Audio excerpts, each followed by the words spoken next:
சரி. ஹalleluya ஹalleluya. சின்ன பிரேயர். எங்கள் பரலோக தேவனே உமக்கு நன்றி செலுத்துகிறோம் அப்பா. மை ஸ்தோத்திரிக்கிறோம். இந்த நாளுக்காக நன்றி. இந்த அதிகாலை பொழுதுல இந்த சத்தத்தை கேட்கிற தமது பிள்ளைகள் ஒவ்வொருவரையும் ஆசீர்வதிப்பீராக. எங்களோடு தங்கிரும் இயேசுவின் மூலம் பிதாவே. ஆமென். இன்னும் ஒரு பாட்டு நம்ம பாடலாமா? ஹalleluya. கர்த்தாவே ஸ்தோத்திரம் ஸ்தோத்திரம். ஹalleluya ஹalleluya ஹalleluya ஹalleluya. ரிவானா சந்துரதி அங்கரபா ரிமா கரதி ஆதுரி கஹந்தரதி அங்கரபௌஷியா. ஹalleluya. அநாதி தேவனு அடைக்கலமே அவர் நித்திய புயங்களும் ஆதாரமே. அநாதி தேவனு அடைக்கலமே அவர் நித்திய புயங்களும் ஆதாரமே. இந்த தேவன் எதிலும் உள்ள சதா காலமும் நமது தேவன். மரண பரியந்தம் நம்மை நடத்திடுவார். அநாதி தேவனும் அடைக்கலமே அவர் நித்திய புயங்களும் ஆதாரமே. காரியத்தாலே ஈர்த்து கொண்டார் தூய தேவ அன்பே. இவனாம் தீரத்தில் நயம் காட்டி உன்னை இனிதாய் வருந்தி அழைத்தார். இந்த தேவன் என்றும் உள்ள சதா காலமும் நமது தேவன். மரண பரியந்தம் நம்மை நடத்திடுவார். அநாதி தேவனும் அடைக்கலமே அவர் நித்திய புயங்களும் ஆதாரமே.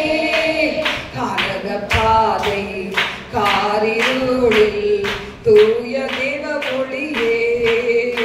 அழுகை நிறைந்த பள்ளத்தாக்குகளை அரும்பீரூற்றாய் மாற்றினரே.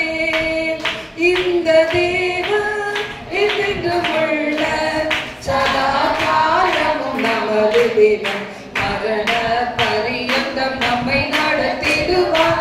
அநாதி தேவனும் அடைக்கலமே அவர் நித்திய புயங்களும் ஆதாரமே. கிருபை கூர்ந்து மனதுருகும் தூய தேவ அன்பே. சமாதானத்தின் உடன்படிக்கைதனை உண்மையாய் கர்த்தர் காத்துக் கொள்வார். இந்த தேவன் என்றும் உள்ள சதா காலமும் நமது தேவன். மரண பரியந்தம் நம்மை நடத்திடுவார். அநாதி தேவனும் அடைக்கலமே அவர் நித்திய புயங்களும் ஆதாரமே. இப்புவி யாத்திரை கடந்திடுவாய் தூய தேவதயமால். கடும் கானகத்தில் கர்த்தர் மாதினிலே கிடைக்கும் நிலை பாருதலே. இந்த தேவன் என்றும் உள்ள சதா காலமும் நமது தேவன். மரண பரியந்தம் நம்மை நடத்திடுவார். அநாதி தேவனும் அடைக்கலமே அவர் நித்திய புயங்களும் ஆதாரமே. ஹalleluya. அந்த நேரத்தை ஆசீர்வதியும் ஆண்டவரே. எங்களோடு பேசும் இயேசுவின் மூலம் பிதாவே. ஆமென். தெரியலன்னா இப்படி இருக்காங்க சேர்ல. முகம் தெரியாதவங்க இந்த இருக்காங்க. எங்க தெரியும் தள்ளி போட்டுருக்காங்க. ஹalleluya. இந்த நாள்ல நாம் தேவ செய்தியை பார்க்கலாம். ஹalleluya.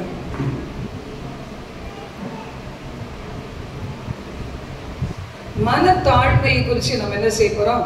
பார்க்க போறோம். மனத்தாழ்மை. என் முகம் தெரியாதவங்க இங்க எல்லாம் உட்காந்துருக்காங்க. தெரியுமா? ஹalleluya. இன்னைக்கு தாழ்மை உள்ளவர்களுக்கு ஆண்டவர் என்ன செய்வாரா? கிருபை அளிக்கிறார். தாழ்மை உள்ளவர்களை ஆண்டவர் என்ன செய்வாரு? உயர்த்துவார். தாழ்மை உள்ளவர்களுக்கு கிருபை அளிக்கிறார். தாழ்மை உள்ளவர்களை என்ன செய்வாரு? உயர்த்துவார். இதுக்கு நம்முடைய ஆண்டவராகிய இயேசு கிறிஸ்து நமக்கு நல்ல ஒரு மாதிரி இல்ல. அவர் என்ன செய்தாரா? எது வரைக்கும் அவர் தாழ்மையுள்ளவரா இருந்தாரு அப்படின்னு சொல்லி நம்ம பார்த்தோம்னா, மரண பரியந்தம் தன்னை தாழ்த்தினார். பிலிப்பியர் 2ஆம் அதிகாரத்துல இருக்குது பாருங்க. எவ்வளவு நாட்கள் வரைக்கும்னா சிலுவையின் மரண பரியந்தமும் தன்னை தாழ்த்தினார். அது யாராவது ஒருத்தர் வாசிங்க. பிலிப்பியர் 2ஆம் அதிகாரம். அவர் மனுஷ ரூபமாய் காணப்பட்டு மரண பரியந்தம், அதாவது சிலுவையின் மரண பரியந்தமும் கீழ்ப்படிந்தவராகி தம்மை தாமே தாழ்த்தினார். நம்ம வாழ்க்கையில பாருங்க, அந்த தாழ்மை எவ்வளவு நாள் தான் தாழ்மையா நான் இருக்கிறது, எவ்வளவு நாள் நான் குடும்பத்துல அட்ஜஸ்ட் பண்றது. நம்ம நினைப்போம் பாத்தீங்களா, சபையில நினைப்பாங்க எல்லாமே நான் அதை செய்யணும், ஊழியத்துல அதை செய்யணும் இதை செய்யணும் நினைக்கிறோம். ஆனா ஏற்ற காலம் வரும் வரைக்கும் என்ன வேணும்? காத்திருக்க வேணும்ல. இயேசு கிறிஸ்து காத்திருந்தார். 30 வயசு வரைக்கும் அவர் செய்தது ரொம்ப தெரியாது. அடுத்த 3 வருஷம் செய்தது உலகமே அறியும். ஹல்லேலூயா, ஹல்லேலூயா. இந்த நாட்கள் ரொம்ப நமக்கு கொஞ்சம் தான் இருக்கிறதுனால நம்ம எல்லாரும் எழுப்பி பிரகாசிக்கிறதுக்கு நாமே நம்மள தடையா வச்சுக்க கூடாது. நம்முடைய சூழ்நிலைய காரணம் காமிக்கவே கூடாது. இந்த சூழ்நிலையெல்லாம் மாறட்டும், இயேசுக்கா ஏதாவது செய்யறேன் இல்ல. நெருக்கத்துக்கு நடுவுல கூட தேவன் விசாலம் உண்டாக்குவார். ஹல்லேலூயா, ஹல்லேலூயா. வசனம் சொல்லுது பாருங்களேன், அவர் ஏற்ற காலத்திலேயும் நம்மை உயர்த்தும்படிக்கு நம்ம எப்படி இருக்கணுமா? அவருடைய கரத்திலே அடங்கி இருக்க வேண்டும். இல்ல, தாழ்மை உள்ளவர்களுக்கு கிருபை அளிக்கிறார். இன்னைக்கு சகோதரி கூட பாத்தீங்களா, அவங்க ஹஸ்பண்ட் பாஸ்டர் இருக்கிற வரைக்கும் அவங்க என்ன செய்யல, ரொம்ப வெளியே தெரியல, பிரகாசமா இல்ல தெரியல. ஆனா இப்ப அவங்க பிரகாசமா இருப்பதற்கு காரணம் என்ன? அத்தனை காலங்கள் பொறுமையோடு அவங்க தாழ்மையோடு கூட சகித்து கொண்டு அவங்க அமைதியா இருந்ததுனால பாத்தீங்களா, இன்னைக்கு என்ன செய்கிறாரு? ஒரு பெரிய அளவில் அவங்கள உயர்த்தி கொண்டே வருகிறார். இன்னைக்கு நம்ம வாழ்க்கை எல்லாத்துக்கும் ஒரு காலம் உண்டு. இப்படியே நம்ம காலம் எல்லாம் போயிருமா அப்படின்னு நினைக்கிறதுக்கு ஒண்ணுமே கிடையாது. ஒரு ஊழியக்காரர் சொல்வாரு, மதி நீ ஊழியம் செய்யணும்னு நினைச்சுக்கோ, எதை ஆசைப்பட்டேன்னா யாரோ உனக்கு ஸ்டேஜ் போட்டு கையில மைக் கொடுப்பாங்கன்னு நினைக்காத. ஒரு மாட்டு வண்டி ரோட்ல இருக்கும் பாத்தியா, மாட்டு வண்டியை திருப்பி போட்டுட்டு அது மேல ஏறி நின்று சுவிசேஷத்தை சொல்லு, இதுதான் உனக்கு கிடைச்ச ஸ்டேஜ்ன்ட்டு. அப்படின்னா என்ன அர்த்தம்னா, யாரும் எந்த சூழ்நிலையிலையும் என்னை யாரும் பயன்படுத்தலையே அப்படின்னு நினைச்சு நம்ம விரக்தியா இருக்க வேண்டிய அவசியம் இல்லை. பயன்படுத்தப்பட வேண்டிய எல்லாரும் முதலாவது உருவாகிறது எங்கதான்? ஜெப அறைதான். ஜெபம் இல்லாம ஊழியமே செய்ய முடியாது. ஜெபம் பண்ண பண்ண பண்ண அவர்களை தேவன் ஊழியக்காரியாக மாற்றுவார். அறை வீட்டுக்குள்ள முதல்ல ஜெபிக்க கத்துக்கணும். என்னை ஆண்டவர் கூப்பிட்ட போது ஊழியத்துக்கு கூப்பிட்டாரு. எனக்கு ஒண்ணுமே தெரியாது, ஊழியம் ஏபிசிடி தெரியாது எனக்கு.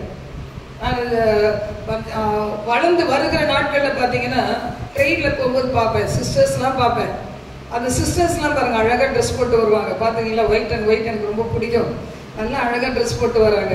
அவங்களோட ஒரு வருஷம் 5th ஸ்டாண்டர்ட் நான் படிக்கும்போது நினைக்கிறேன், ஊர்ல நான் ஒரு வருஷம் எனக்கு பாட்டி வீட்டுல. அப்ப பாத்தீங்கன்னா அந்த சர்ச்சில் வர சிஸ்டர்ஸை பார்க்கும்போது நினைப்பேன், என்ன அருமையான வாழ்க்கை, அம்மா அப்பா அவங்க சண்டை போட்டுக்கிறாங்க, அங்க எப்படி இருக்குது, சூப்பரா இருக்கிறாங்களே, அழகா வந்துட்டு அழகா போறாங்க, ஏன் இப்படி இருக்கக்கூடாதுன்னு நினைச்சிருந்தேன். அதுக்காகவே ஊழியம் செய்யலாம்னு நினைச்சு ஒரு ஐடியா வச்சிருந்தேன். ஆனா ஊழியம் ரொம்ப ஈஸி நினைச்சிட்டேன். ட்ரெஸ் தான் மாத்தணும் போல இருக்குதுன்னு நினைச்சிட்டேன். ஆளையே மாத்துற ஆண்டவர். அப்பதான் தெரிஞ்சிச்சு. ஹல்லேலூயா, ஹல்லேலூயா. பாருங்க, சிஸ்டர்லாம் சொல்லுவேன், நான் வந்துட்டுமா, அவங்க அட்ரஸ் கூட கொடுப்பாங்க. ஆனா வீட்டை விட்டு வெளியே கால் வைக்கிறதுக்கு ரொம்ப பயம். இப்பெல்லாம் பிள்ளைகளுக்கு எல்லாம் சர்வசாதாரணம். அப்பெல்லாம் எப்படி இருக்கும், ஐயோ வெளியே போனா என்ன நடக்குமோ தெரியாது, உலகத்தை பார்த்தா கொஞ்சம் பயம். அதனால தான் தப்பிச்சு பொழைச்சி ஆண்டவர் வந்து அடிச்சு உதச்சு சரியான ரூட்டு கொண்டு வந்துட்டார். எல்லார் வாழ்க்கையிலும் சோதனைகள் வரும், பல ராங் டெசிஷன் எடுக்கிறதுக்கு சூழ்நிலைகள் வரும். ஆனா நம்மை அழைத்த தேவன் ஒரு நாள் விடவே மாட்டார். ஹல்லேலூயா. கரங்களை பிடிச்சு நடத்துவார். பாருங்க, இயேசு கிறிஸ்து முழுக்க முழுக்க பிதாவினுடைய கண்ட்ரோல்ல, பிதாவுடைய கட்டுப்பாட்டுக்குள்ள இந்த உலகத்துக்கு வந்தார். 33 வருஷம் உலகத்துல வந்தார். சரியான வேளையில உயர்த்தப்பட்டார். நம்ம அனுபவிக்க வேண்டிய எல்லாத்தையும் அவர் அனுபவிச்சார். ஆனா பாவம் செய்யாத ஒரு பிரதான ஆசிரியர். நமக்கு இருக்கிற எல்லாம் தெரியும், டெம்டேஷன் தெரியும், புகழுக்கு எவ்வளவு ஏங்குகிறோம், பணத்துக்கு எவ்வளவு தேவைகளுக்கு ஏங்குகிறோம், வயிறு பசினா என்ன ஆண்டவருக்கு தெரியும், உடம்பு சரியில்லைன்னா என்ன, சிக்னஸ்னா என்ன, மரணம் எப்படி ஒரு மனுஷனை பாதிக்கும், எல்லாமே கர்த்தருக்கு தெரியும். அதனால்தான் நம்மை போல அவர் எல்லாவற்றிலும் பாடுபட்டாலும் அவர் என்ன செய்யறாரு, ஜெயம் உள்ளவராயிருக்காரு. எங்கேயும் விழுந்து போகல. நம்ம 10 படி ஏறுவோம், பொத்துன்னு கீழே விடுவோம். உடனே என்ன நினைப்போம், 10 படிக்கு நான் ஏறினதில்ல, 11வது படிக்கு ஏறணும்னு நினைப்போம். அங்க ஏற முடியாது. அங்க அவ்வளவுதான், திரும்பி 1வது படியிலேருந்து ஆரம்பிச்சாதான். அப்ப ஜெபம் இல்லாத படிக்க ஊழியம் செய்ய முடியாது. ஜெபிக்க ஜெபிக்க ஜெபிக்க ஆண்டவர் கத்துக் கொடுப்பார். உனக்கு எதுக்காக நான் தெரிந்து கொண்டேன், ஊழியத்துல உன்னுடைய பங்கு எது, அதெல்லாமே ஆண்டவர் சொல்லி கொடுப்பார். நமக்கு எல்லாமே நல்லா இருக்கும். மனுஷனுக்கு செம்மையாய் தோன்றுகிற வழிகள் உண்டு, அதன் முடிவா மரண வழிகள். நான் முக்காவாசி சகோதரர்கள்லாம் பேச தெரியாது. ஃபேமிலியா வந்தா பேசுவேன், தனியா எந்த சகோதரிலையும் எனக்கு நடத்துறது அளவுக்கு தெரியாது. ஏன்னா நான் அப்படி வளர்க்கப்பட்டது வாழ்ந்தது எல்லாம் அந்த சூழ்நிலை. இப்போ ஒரு சிலர் நல்லா பேசுவாங்க, பழகுவாங்க, அவங்களை நடத்துவாங்க. இது இவ்வளவு நாள் தெரியாம நான் போய் அதுல கால் விடலாமா? முடியாது. இப்படிதான் இருந்தாதான் எனக்கு சேஃப்டி. அப்ப என்ன செய்யணும், கர்த்தர் என்னை நடத்து எதுக்கு தெரிஞ்சு கொண்டார். சின்ன பிள்ளைகளோட பேச முடியும், நடத்த முடியும். அது மாதிரி சகோதரிகளோட ரொம்பவே முடியும். ஆனா குடும்பங்கள் வந்தா முடியும். என் மகனை போல வாலி பிள்ளைகள் வந்தா முடியும், பொண்ணுக்கு வந்தா முடியும். எது முடியும்னு நான் ட்ரை பண்றதே கிடையாது. வேணாம், நமக்கு ஒத்து வராது, அதனால பழக்கம் இல்லை, விட்டுலாம் அப்படின்னு சொல்லி அதுல ரொம்ப போறது கிடையாது. துணிகரமா நான் இருந்தேன்னா அது நிச்சயமா அது நல்லாவும் இருக்காதுல்ல. அப்ப அந்த தாழ்மை நமக்குள்ள இருக்கணும். பாருங்க, மோசேக்கு யாத்திரை 33:14 சொல்லுது. அது மோசே எப்படிப்பட்டவரா இருந்தாரு அப்படின்னு சொன்னீங்கன்னா, மோசே ஆண்டவரோட பேசுகிறவரா இருந்தார். 33ஆம் அதிகாரம் 7 முதல் 11 வாசிக்கும் போது, மோசே கூடாரத்தை பெயர்த்து பாளையத்துக்கு புறம்பே தூரத்திலேயே போட்டு அதற்கு பாருங்க ஆசரிப்பு கூடாரம் என்று பெயரிட்டார். நம்ம வாழ்க்கையில ஜெப வாழ்க்கை இருக்குதா? இன்னைக்கு அவங்க செய்யறாங்க, இவங்க செய்யறாங்க, மந்திரம் பண்றாங்க, சூனியம் பண்றாங்க அப்படின்னா அது பலிக்காம இருக்கிறதுக்கு நம்மை வழி நடத்த ஒரு கர்த்தர் இருக்கிறார். ஹல்லேலூயா. நீங்க எல்லாரும் ஆவியானவரை பெற்றிருக்கிறோம். அப்ப பெற்றிருக்கிறவங்களுக்கு பரிசுத்த ஆவியானவருடைய மொழி என்னது? சொப்பனங்கள்ல பேசுவாரு, தரிசனங்கள்ல பேசுவாரு, மெல்லிய சத்தத்தின் மூலம் பேசுவாரு, சூழ்நிலைகளை கொண்டு பேசுவார். இத்தனை விதத்துல அவர் பேசுகிறவர். நம்முடைய தேவன் பேசுகிறவர். பேசாத கல்லோ மண்ணோ கையின் சித்திரமோ கிடையாது.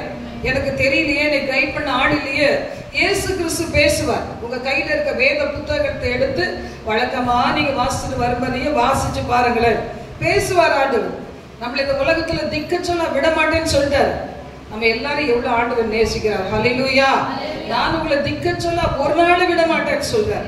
உலகத்தின் முடிவு வரையும் நான் விட மாட்டேன்னு சொல்றேன். இந்த உலகம் எப்படி வேணா நம்மளை கைவிடும், ஆனா ஆண்டவர் ஒரு நாள் கைவிடவே மாட்டார். ஹல்லேலூயா. பாருங்க, இந்த மோசே பெரிய லீடர் ஆகிறதுக்கு அவர் முதலாவது எப்படிதான் இருந்தார்? ஆண்டவரோடு உறவாடுகிற ஒரு மனுஷனா இருந்தார். தேவ பிரசனத்துக்கு ஏங்கணும் இருதயம். எப்ப நமக்கு ஒரு தனிமை கிடைக்கும், எப்போ ஒரு நாள், ஒருவேளை சர்ச்சுக்கு நீங்க வர முடியாத நாள் இருக்கலாம், ஆனா ஆண்டவரோட பேச முடியாத நாள் ஒன்று இருக்குதா? இல்லவே இல்லை. இல்ல, நேற்று ஊழியம் முடிச்சா கூட இன்னைக்கும் நம்ம ஆண்டவர்கிட்ட பிரிஸ்கா தான் இருக்கணும். நேற்று தான் ஊழியத்துல கலந்துக்கிட்டேன், வாரத்துல ஒரு நாள் கூட ரெஸ்ட் இல்லையே. நமக்கு இங்கெல்லாம் ரெஸ்ட் கிடையாது, பரலோகத்துல ரெஸ்ட் உண்டு. தூங்குற நேரம் நமக்கு ரெஸ்ட் தான் இல்ல. எத்தனை பேர் எத்தனை மணி நேரம் தூங்கியும் திருப்தி ஆகாத தூக்கத்தை 4 மணி நேரம் தூங்கினா கூட நமக்கு போதும். எத்தனை பேர் ஆமென் சொல்றீங்க? ஹல்லேலூயா. டாக்டர்ஸ் 6 மணி நேரம் தூங்குவாங்க, இன்னும் முடிஞ்சா 8 மணி நேரம் கூட தூங்குவாங்க.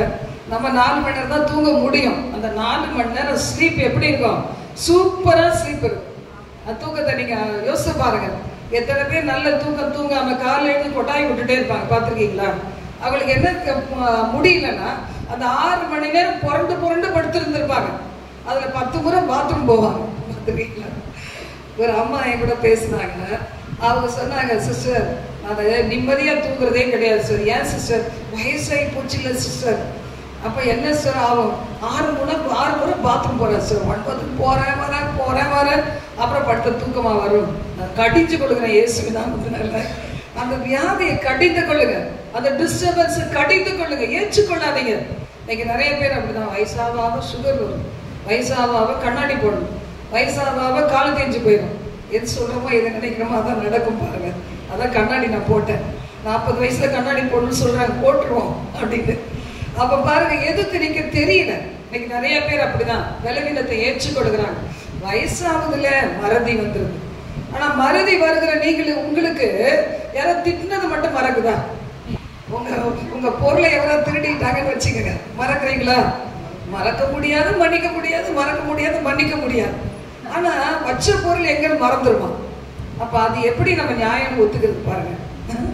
ஆமா, செல்போனை மறப்பாங்களா? எதை எடுத்தாலும் செல்போனை மட்டும் விடவே மாட்டான், உயிர் மாதிரி. இன்னைக்கு போனை, இன்னைக்கு வாட்ச் போடலாம் மறந்துட்டேன், செல்போனை மறக்க முடியுமா? அது இல்லாம வாழ்க்கையே இல்லை. இன்னைக்கு அந்த மாதிரி ஒரு சூழ்நிலை. மறந்துடுச்சு, வயசாயிடுச்சு, மறந்துடுச்சு. வயசாயிடுச்சு, எனக்கு ஒரு கோபம் வருது, எரிச்சல் வருது. வயசாயிடுச்சுன்னா உலகம் சொல்லுது நீ மூடுன்னு சொல்லுது, அமைதியா பேசாதன்னு சொல்லுது. நம்ம வயசாயிடுச்சுன்னா எனக்கு கோபம் வரும். கோபம் என்ன பண்றது? உனக்கு தான் பிபி வரும். ஆர்டர் சொல்ல, உனக்கு தான் பிபி வரும், உனக்கு தான் மூளை நரம்பு பஸ் ஆகும். எங்க இதுல ஒரு அம்மா, வேலுக அம்மா சொல்லியிருக்காருல்ல, அவங்களுக்கு பாருங்க மூளை நரம்பு பஸ் ஆயிடுச்சு. பிள்ளைங்க கொடுத்த டார்ச்சர், அந்த பணத்தை கூட, நகையை கூட, எவருக்கு எழுதி வைக்க போற, என்ன எழுத போற, நம்ம நாளைக்கே சாகுற மாதிரி. அந்த அம்மாவுக்கு அது மேலதான் இருதயமே இருக்கு. இன்னைக்கு நிறைய பேருக்கு பொருள் மேலேயே இருதயம். சொத்தை யாரும் எடுத்துக்குவாங்களோ தெரியல, எல்லாத்தையும் விட்டுட்டு தான் போறோம். அதனால சொத்தே இல்லை. ஏசுதான் எனக்கு சொத்து. எத்தனை பேருக்கு ஏசு சொத்து? அல்லேலூயா. அதுல கவலைப்படணுமா என்ன? ஏசு மட்டும்தான் இல்ல, ஏசுதான் பரிபூர்ணமானது. அவரு ஒரு ஆத்துமாக்குள்ள இருந்துச்சுன்னா போதும். சொத்து இல்ல, பணம் இல்ல, இல்ல நகை இல்ல. எல்லாரும் போடுறாங்களே, எனக்கு மட்டும் கவரிங் நகை போட்டிருக்கேங்க. ஆரம்ப நாள்ல அப்படிதான் என் ஹஸ்பண்ட் சொல்லுவாங்க, சரி இப்போ அவசரத்துக்கு கூட ஒரு கவரிங் நகையை வாங்கி போட்டுக்காங்க. எனக்கு கவரிங் நகை போட்டா எப்படி இருக்கும்னா, எல்லாரும் என்னையே பார்க்குற மாதிரி இருக்கும். அவங்க பார்க்க மாட்டாங்க, எனக்கு மட்டும் அசிங்கமா அவங்களே நம்மளே பார்க்குற மாதிரி தெரியுமா? இதை விட ஒன்றும் இல்லாமல் போகிறது பெட்டர்னு போயிடுவேன். அப்போ சொல்லுவாங்க, மானத்தை வாங்குறீ நீ. எத்தனை பேர் பெரிய பெரிய பணக்காரங்களாம் கவரிங் நகை போடுறாங்க, உனக்கு மட்டும் என்ன அப்படின்வாங்க. எனக்கு என்னமோ கில்ட்டியாக இருக்கும். ஒரு பஸ்ஸில் போனால் எல்லாம் நம்மளே முறைக்கிற மாதிரி இருக்கும். அவங்க பார்க்காமலே நானே சொல்கிறேன், இது கவரிங்னு சொல்லுவேன். அந்த மாதிரி பார்த்தீங்கன்னா நம்முடைய உள்ள என்ன செய்யுது? அப்படியே பொருள் மேலேயே இருக்குது. என் ஒரு நகையை ஆண்டவர் கழட்டு வச்சார். கடைசியா மோதிரம் நிறைய இருந்துச்சு, குட்டி குட்டி மோதிரம் நிறைய என் பிள்ளைங்க வாங்கி கொடுத்தது. எல்லாம் ஒரு பாக்ஸில் போட்டு வச்சுருப்பேன். மேட்ச் மேட்சாக போடுவேன். அதை ஒரு டிசைனில் போட்டால் ஒன்று தானே இருக்குன்னு நினைப்பாங்க. அப்படியே மாறி மாறி, அதுவும் என் ஹஸ்பண்ட் டயாலிசிஸ் டைமில் இது தேவையா எனக்கு அதை போட்டு போவேன். ஏன்னா அந்த ஒரு இடம் தான் எங்களுக்கு அவுட்டிங் போகிற இடமே, அது எங்கேயும் போக முடியாது. அப்போ பாருங்க, ஒரு நாள் என்னாச்சு, பாக்ஸோட காணாம போட்டேன். என் ஹஸ்பண்ட் திட்டாங்க, போகிறது ஆஸ்பத்திரிக்கு, மாத்துறது மோதிரத்தை அப்படின்னு சொல்லிட்டு பயங்கரமாக திட்டினாங்க. தாழ்ச்சியை கழுத்து எங்கேயாவது வச்சுட்டு மறந்துடுவேன். அது மேலே ரொம்ப இன்ட்ரெஸ்ட்னு சொல்ல முடியாது, ஆனால் போட்டால் மதிப்புன்னு தெரியும் அப்படி நினச்சிட்டு இருந்தேன் அந்த நாளில். அப்புறம் பார்த்தீங்கன்னா அந்த மோதிரத்தை ஒரு பாக்ஸ், ஒரு மோதிரம் மாத்திரத்துல பாக்ஸையும் மறந்துட்டேன். என் ஹஸ்பண்ட் தேட்டு நல்லா திட்டிட்டு, என் பிள்ளைங்க திட்டுது, அம்மா இருக்கிறதையா சேர்த்து வைக்கிற புத்தி இல்லை உங்களுக்கு அப்படின்னு சொல்லிட்டு ரொம்ப அவமானமாக போச்சு. ஒரு ஊழியக்காரர் அப்போ பார்த்து வந்தார், பேர் சொல்ல வேண்டாம், அவர் வந்தார். அவர் என்ன சொல்லிட்டாரு, உங்கள் வீட்டில் வேலை செய்கிறமா தூக்கிட்டு போயிடுச்சு. அவங்க பொண்ணுக்கு அப்போ தான் கல்யாணம் நடக்க பேசிட்டு இருந்தாங்க. அது தூக்கி போய் விற்று போயிடுச்சு, இனி வராது. ரொம்ப கவலையாக இருந்தது. அப்போ ஒரு சிஸ்டர் சொன்னாங்க, நம்ம 2 பேரும் சேர்ந்து ராத்திரியில் ஜெபம் பண்ணலாம். நீங்கள் உங்கள் வீட்டில் ஜெபம் பண்ணுங்க, நான் என் வீட்டிலே ஜெபம் பண்ணுறேன். ராத்திரி ஃபாஸ்டிங் போடுங்க, 2 பேரும் ஜெபிப்போம், அது எப்படி காணாமல் போயிடும் அப்படின்னு. அப்புறம் பார்த்தா 2 பேரும் ஃபாஸ்டிங் இருந்தோம். அடுத்த நாள் டயாலிசிஸ் போயிட்டு வந்தாச்சு. என் ஹஸ்பண்ட் வந்து எதையோ நோண்டிட்டு இருக்கும்போது அதே பீரோவை தான் பார்த்துருக்குறாங்க. அந்த இடத்துல அப்படியே இருக்குது பாக்ஸு, ஒன்று கூட தொலைங்க பாருங்க. அதுக்குள்ளே நான் என்ன பொறுத்துன்னு எடுத்துட்டேன், கடவுளே இந்த விக்கிரகமாக நான் நினைக்கிற மோதிரத்தை போடவே மாட்டேன். அதுக்குள்ளே என்னையும் சரியாக்கிட்டார். பார்த்தீங்களா, நம்ம உபத்திரப்படுகிறது ஒன்று கூட வேஸ்டே கிடையாது. அதுக்குள்ளே உடச்சி எடுத்து என்னை உருவாக்கிட்டார். பிள்ளைகள் ஒரு பக்கம் திட்டுது, ஹஸ்பண்ட் ஒரு பக்கம் திட்டுறாங்க, என் மனசாட்சி கேவலமாக என்னை நினைக்குது. கடைசியில் பார்த்தீங்கன்னா நல்லது தான் நடந்தது. ஹல்லேலூயா, ஹல்லேலூயா. கர்த்தர் ஒவ்வொருத்தரும் அழைச்சாதான் அப்படிதான் நடத்துவார். அதுக்கு ஒன்றும் பண்ணவே முடியாது. ஈஸியாக நம்ம படவையை கொடுத்துட்டோம்னா பரவாயில்ல. பார்பர் ஷாப்புக்கு ஒரு மனுஷன் போகிறான்னா அவன் கையில் கத்தி வச்சிருப்பான், என்னென்னமோ வச்சிருப்பான்.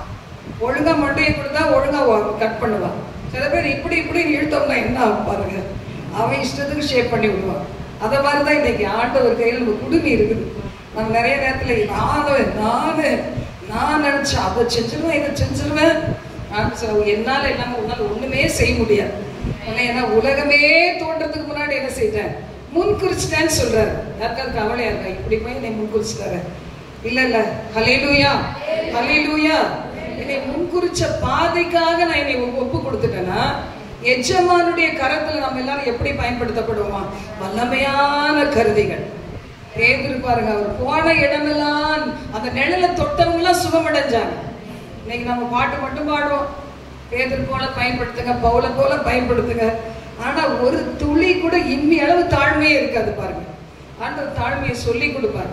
எங்க அம்மா சொன்ன மாதிரி இருந்தா நான் என்ன மாதிரி இருப்பேன், பெருமையா தான் இருந்திருப்பேன். நான் வீட்டுக்குள்ள போகும்போது அப்படிதான் பெருமையா போனேன்.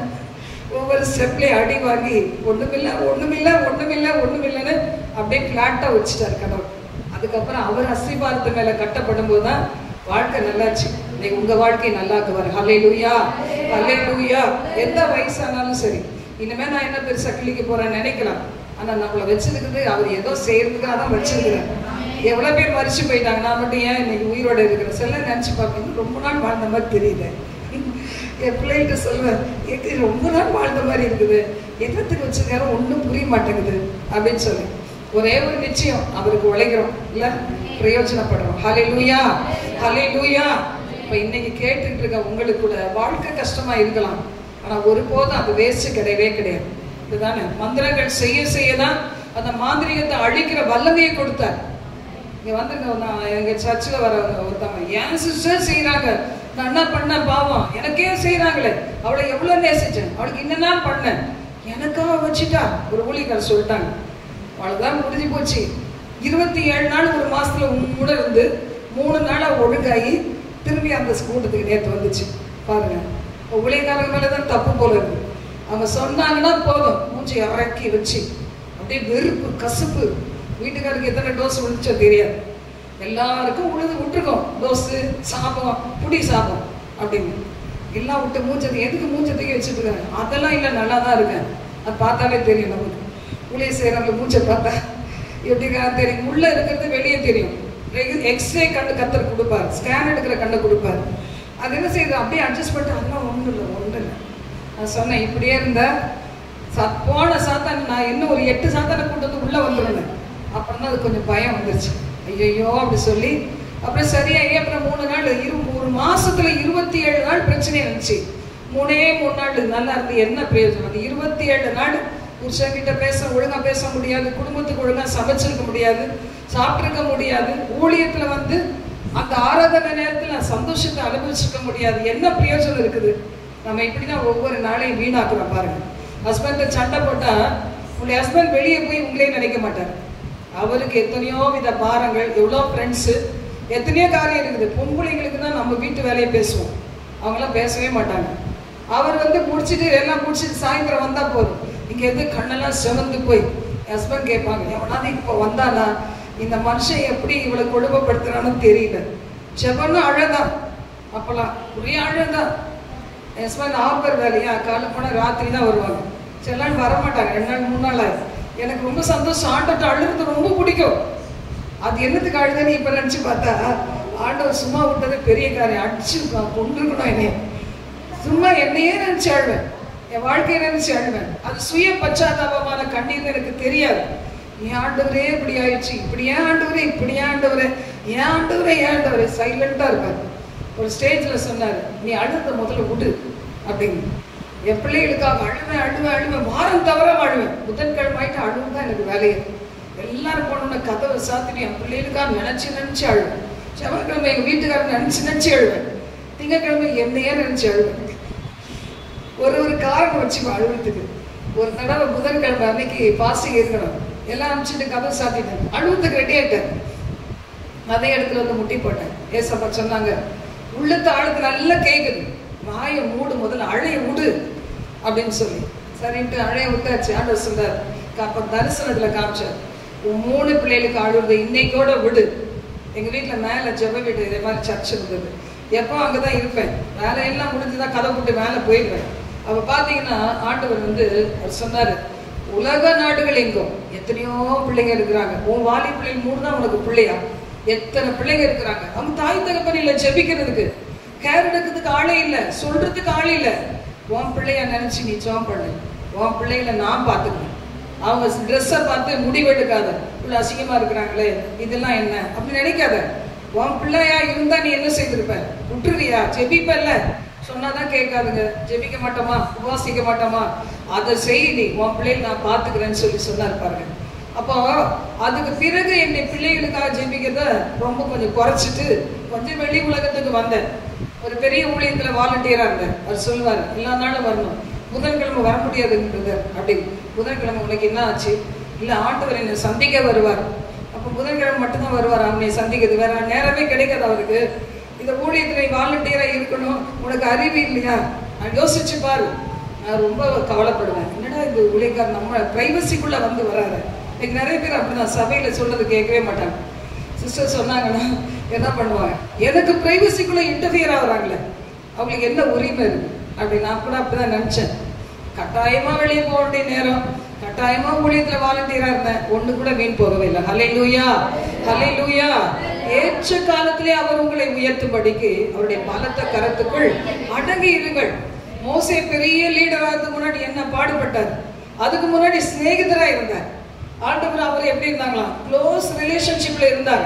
யாத்திரா 33ஆம் அதிகாரத்தில் நீங்க தொடர்ந்து வாசிச்சீங்கன்னா, இதுல 7-11 வாசிக்கிறோம். மோசே கூடாரத்துக்கு போகும்போது ஜனங்கள் எல்லாம் எழுந்திருந்து தங்கள் தங்கள் கூடார வாசலை நின்று கொண்டு அவன் கூடாரத்துல பிரவேசிக்க மட்டும் அவன் பின்னே பார்த்து கொண்டே இருக்கிறாங்க. அப்ப மோசே கூடாரத்துக்குள்ள பிரவேசிக்கும்போது என்ன ஆகுதா, மேக ஸ்தம்பமாய் ஆண்டவர் இறங்கி வர்றார். ஹல்லேலூயா. மேக ஸ்தம்பம் இறங்கி வருதான், கூடார வாசலை நின்றது. கர்த்தர் மோசே கூட பேசுறாரு. இவங்க பாக்குறாங்க, எனக்கு இது கொடுப்பினை இல்லையே, எனக்கு கொடுப்பினை இல்லையே. எல்லாருக்கும் கொடுப்பினை உண்டு, அவரிடத்துல பட்சபாதம் இருக்குதா? நிச்சயமா பட்சபாதமே கிடையாது. அப்ப எனக்கு கொடுத்து வைக்கலையே நினைச்சுட்டு அப்படியே பாக்குறாங்க, பயந்து நடுங்குறாங்க. அப்ப ஜனங்கள் பாருங்க, அவங்க எல்லாம் நின்று பாக்குறாங்க. சிநேகிதனை ஒருவன் தன் சிநேகிதனோட பேசுவது போல கர்த்தர் மோசே கிட்ட எப்படி பேசினாரா, முகமுகமாய் பேசினார். நம்மளுக்கு எல்லாம் சொப்பனத்துல தான் பேசுறாரு.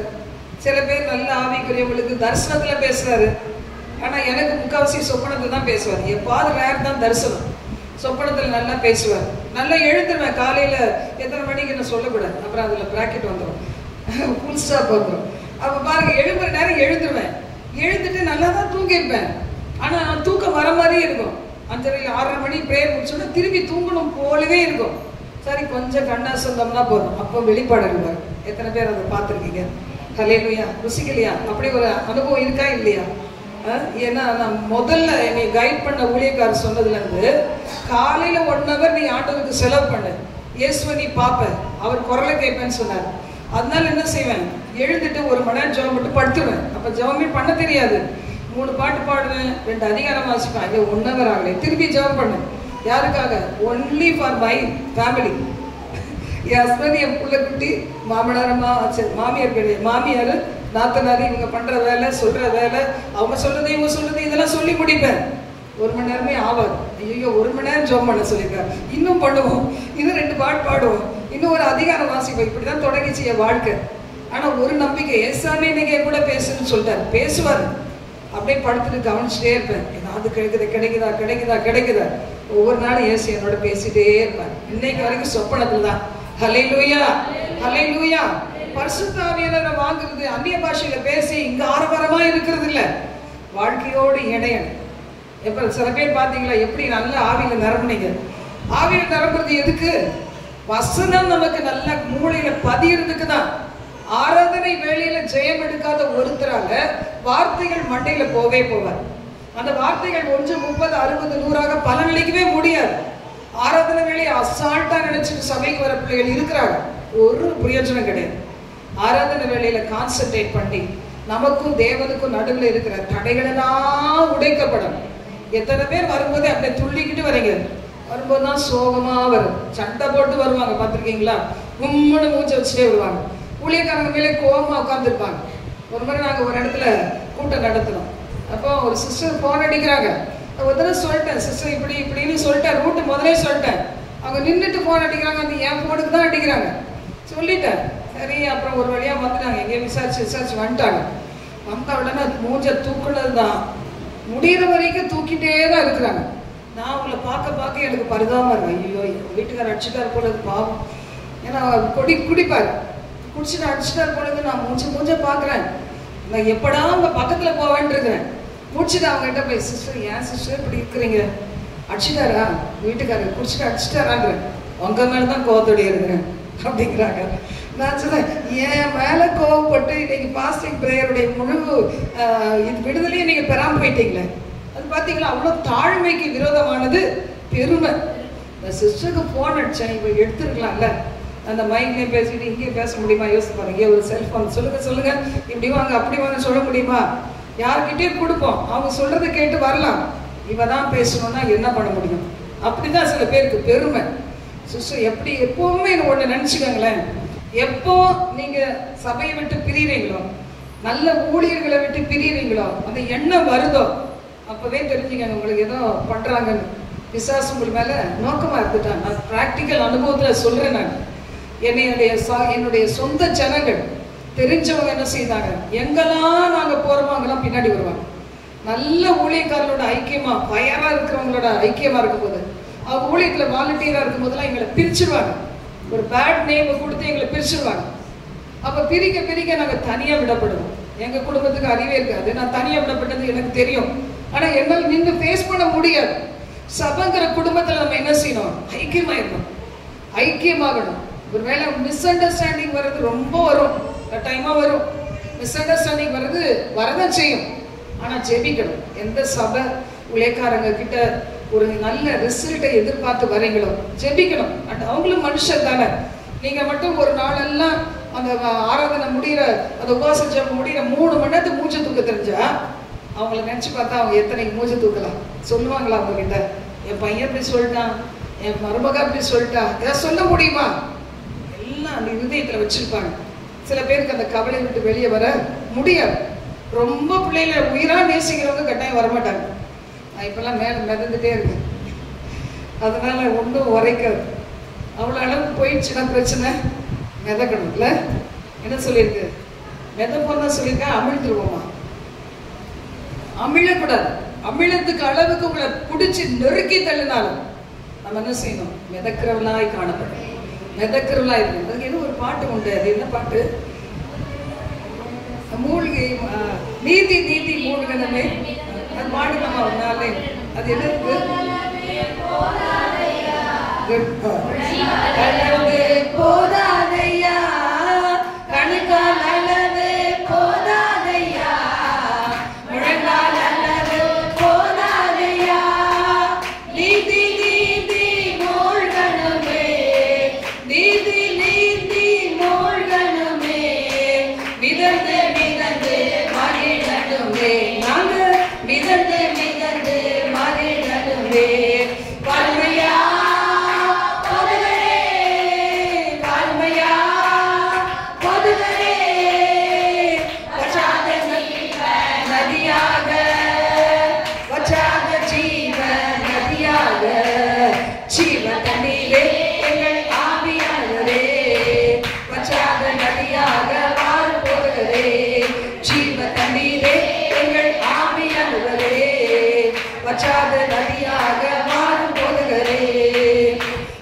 இந்த கஷ்டம்லாம் அனுபவிச்சனால்தான் இப்ப ஏதாவது 1-2 ஊழியக்காரங்களோட ஐக்கியம் வச்சா சொல்லிடுவேன். அவர்கிட்டே சொல்லிடுவேன், ஊழியக்காரத்தே சொல்லிடுவேன்.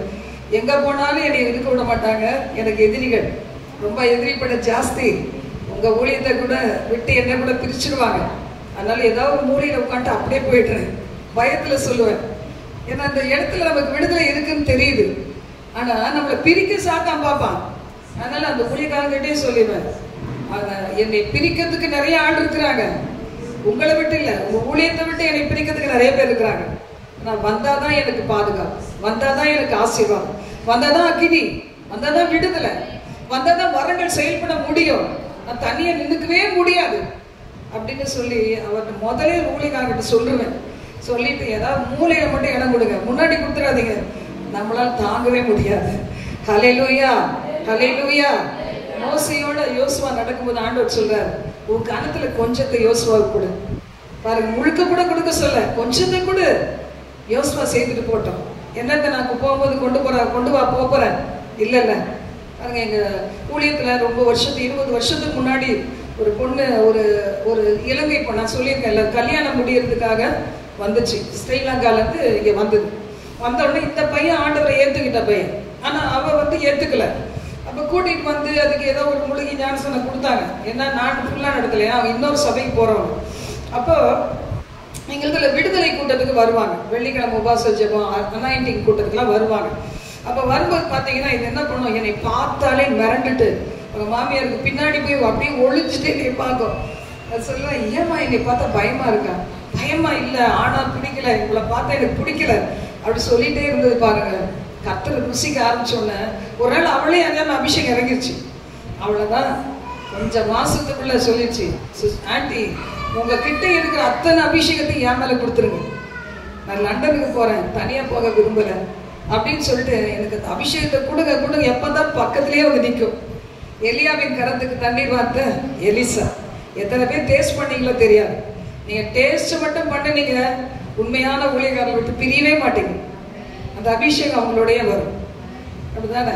எங்க ஜனங்களை விட்டு நான் கொஞ்ச நாள் போயிட்டா தான் அந்த அருமையை தெரியும்.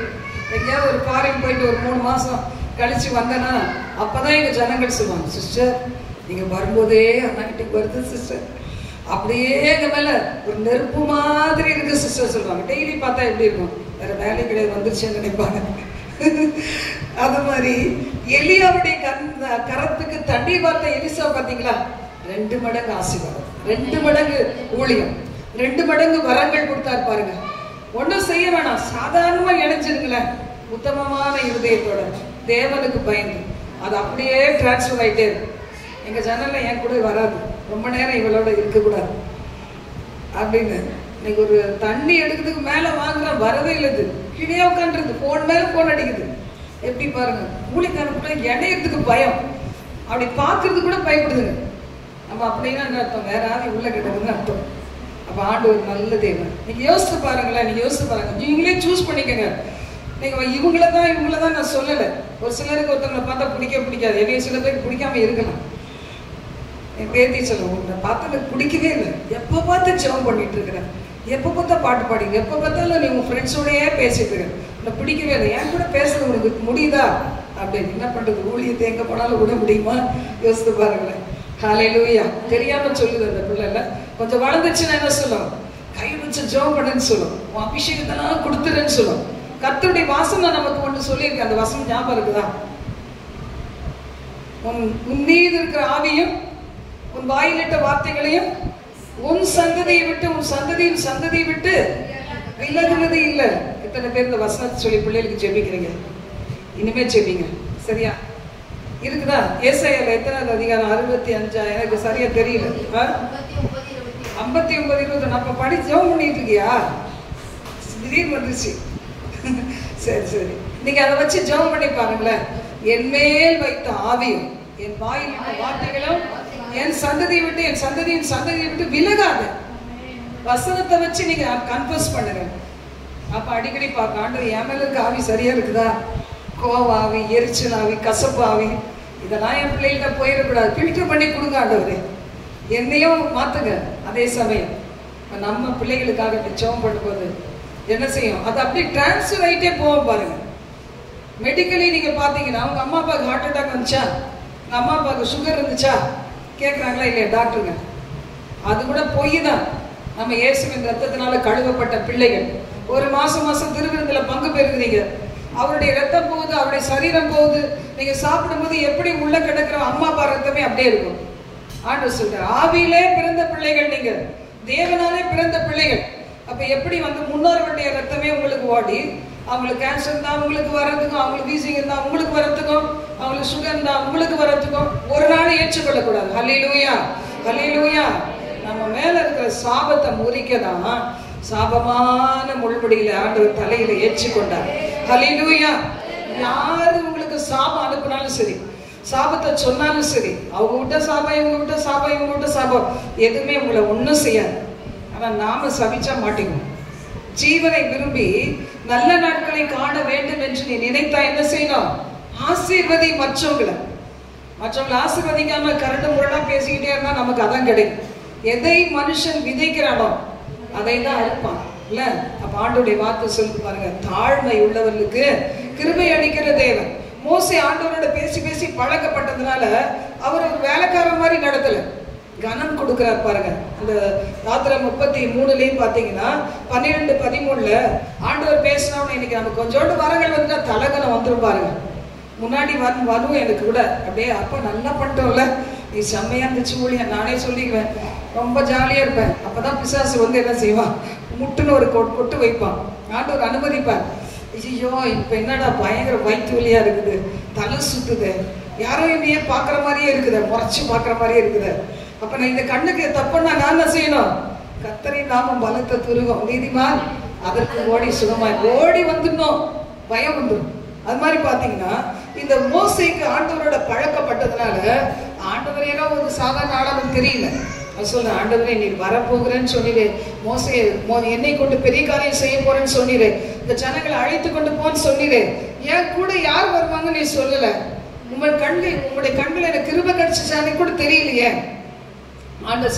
மோசே சொல்றாரு பாருங்க, என் கண்களில் உனக்கு கிருபை கிடைத்தன்னு சொன்னீங்களே, என்ன செய்யுங்க? 13ஆம் வசனத்தை வாசிங்க. உம்முடைய கண்களில் இப்பொழுது எனக்கு கிருபை கிடைத்ததானால் நான் உம்மை அறிவதற்கும் உம்முடைய கண்களில் எனக்கு கிருபை கிடைக்கிறதற்கும் உம்முடைய வழியை எனக்கு அறிவியும். நான் உம்மை அறிவதற்கு முதலாவது எதுக்கு? நான் உம்மை அறியணும் பாருங்க.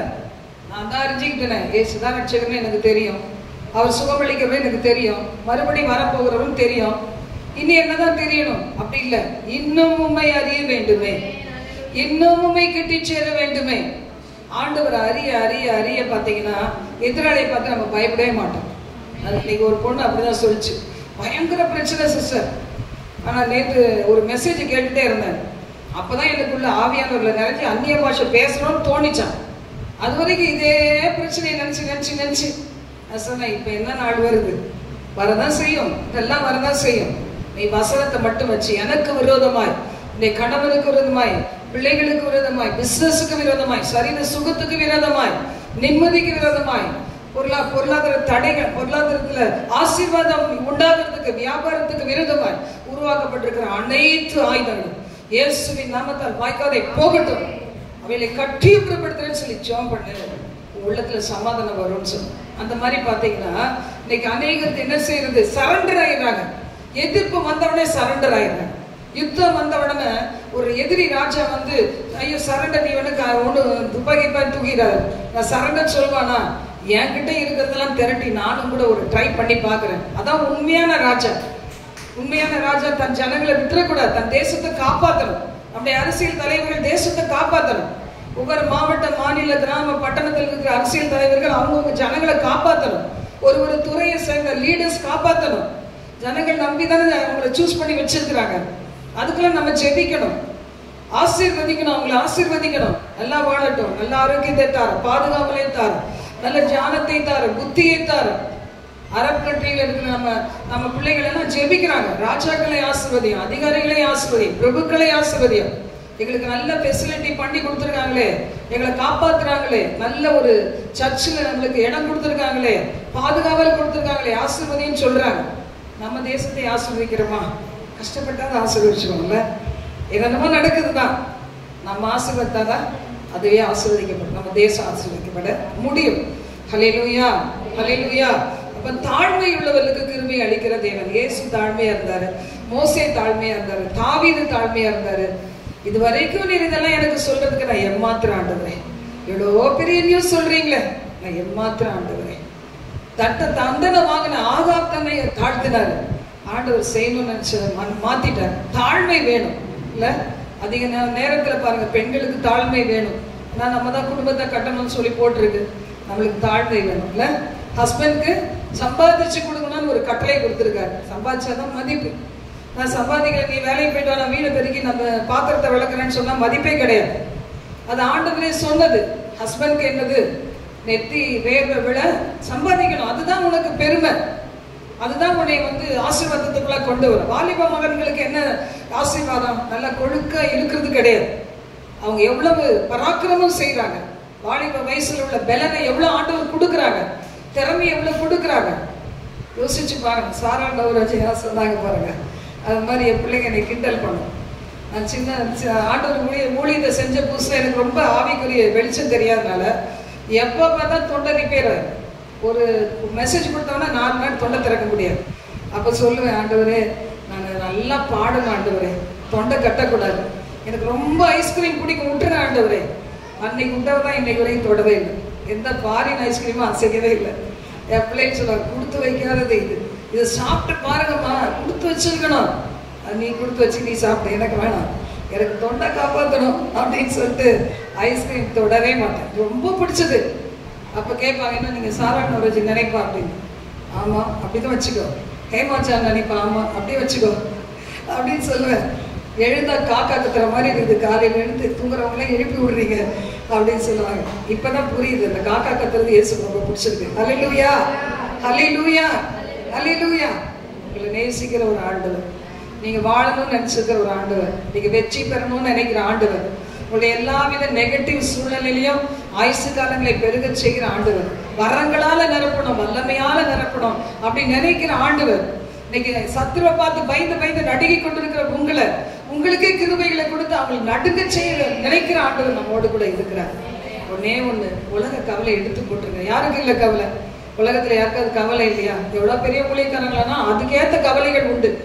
குடும்பத்துல அவ்வளவு போராட்டங்கள் உண்டு, சரீரத்துல அவ்வளவு பாடுகள் உண்டு. நடுவில் தான் எழுப்பி நிற்கிறாங்க. உங்களை மாதிரி ஒரு சிலர் ஜெபிக்கிறதுனால எழுப்பி நிற்கிறாங்க. அதனால இன்னைக்கு அப்படி நம்ம எழுந்து நினைச்சோம் பண்ணலாமா? எங்கள் பரலோக தேவனே உங்களுக்கு நன்றி. நான் நிறைய எடுத்துட்டு வந்தேன், நான் சொல்றதுக்கு டைம் இல்லை, அதனால தான் ஜெபம் பண்ணலாம். ஹல்லேலூயா. எல்லாரும் கண்களை மூடி ஆண்டவர் நோக்கி பார்க்கலாம். ஓரா பாபா நதி அங்கரந்தரபா. ஆண்டவர் எத்தனை பேர் உங்களோட பேசினாரு அப்படின்னு நீங்க நினைக்கிறீங்களோ, இந்த நேரத்தில் அந்த வார்த்தைகளுக்கு ஒன்னொன்னா உங்களுக்கு யூஸ்ஃபுல்லான வார்த்தையை நீங்க சொல்லுங்க. இப்படி நான் என்னை மாத்துங்க ஆண்டவர், இப்படி நான் என்னை மாத்துங்க. ஆவியான ஒரு வரம் இல்லாம நம்ம ஊழியம் செய்ய முடியுமா? அந்த வரங்கள் கிரியை செய்யணும், கனி வேணும். வரங்கள் நம்மள இருந்து கிரியை செய்யணும், நம்மளை வல்லமையா பயன்படுத்தணும். ஜெபம் வேணும். ஊழியம் செய்ய ஆசையா இருந்தா முதல்ல ஜெபம் தான் ஸ்டெப்பு. தனி ஜெபம். கூட்டா ஜெபம் பண்றது ஈஸியா ஜெபம் பண்ணிடலாம். தனிமையிலே தேவனை தேடும். மோசே பாருங்க, எவ்வளவு ஃப்ரெண்ட்லியா உங்க கூட பேசுறானே ஆண்டவரே. இந்த காலத்துல அப்பவாது கண்மலையின் வெடிப்புல வந்து நில்லு, பிதா பார்த்து செத்து போயிடுவேன், இதுல வந்து நில்லு அப்படின்னு சொன்னாரு. இப்பெல்லாம் நம்ம இயேசு கிறிஸ்து மூலமாக பிதாவை நம்ம தரிசிக்க முடியும், பிதாவை பார்க்க முடியும்.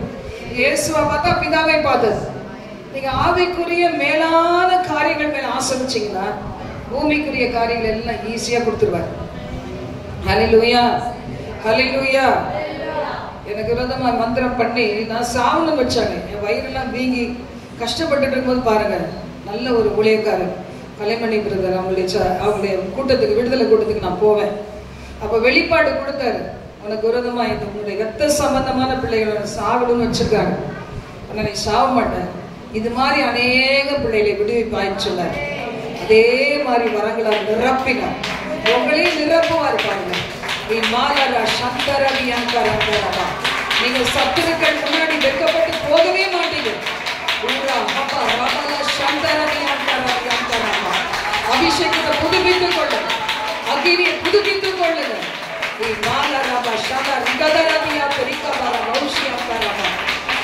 வல்லமையை பெற்றுக் கொள்ளுங்க. வரங்களை தாழ்வாண்டுங்க. இதனால் நிரப்பு மாண்டது, விசுவாசத்தினால் நிரப்பு மாண்டது. என் அவிசுவாசத்திலிருந்து விடுதலையை தாரு, என்னுடைய பாவங்களுக்கு விடுதலையை தாரு. துணிகர பாவங்கள், மறைமுகமான பாவங்களுக்கு என்னை விலக்கி காத்துக்கொள்ளும். பண ஆசையிலிருந்து என்னை விடுதலையாக்கி கொண்டு வா. நீ பாலர சந்தரதி ஆப்பிரிக்க கந்தரதி அங்கரபா. என் மேல உங்க ரத்தத்தை ஊற்ற மாட்டேன் சொல்லுவீங்களா? இயேசுவின் ரத்தம், இயேசுவின் ரத்தம், இயேசு கிறிஸ்துவின் ரத்தம், இயேசுவின் ரத்தம். ரிகபா ரபா ஹபா ரபலர சந்தரபல ரிகதரபா ரபல ரிகதரபா ஓஷல ரிகதர ரிகதர பியங்கரபா. இயேசு கிறிஸ்துவின் நாமம், இயேசு கிறிஸ்துவின் ரத்தம், அபிஷேகத்தின் வல்லமை, அக்கினியின் வல்லமை என்னை புதிதாக்கட்ட மாட்டவரே, என்னை சுத்திகரிக்கட்ட மாட்டவரே, என்னை சுத்திகரிக்கட்ட மாட்டவரே, என்னை சுத்திகரியும். சாத்தா முன்னாடி நான் சோர்ந்து போக கூடாது ஆண்டவரே. நீ பாபா ரபலர சந்தர துரஹந்தர தியங்கரந்தரபா ஓஷல ரிகதர துரஹந்தர தியங்கரபா. ஹalleluya. అన్ని భాషలో பேசு, 2 నిమిషాల్లో అన్ని భాషలో பேசு. ஹalleluya, ஹalleluya, ஹalleluya.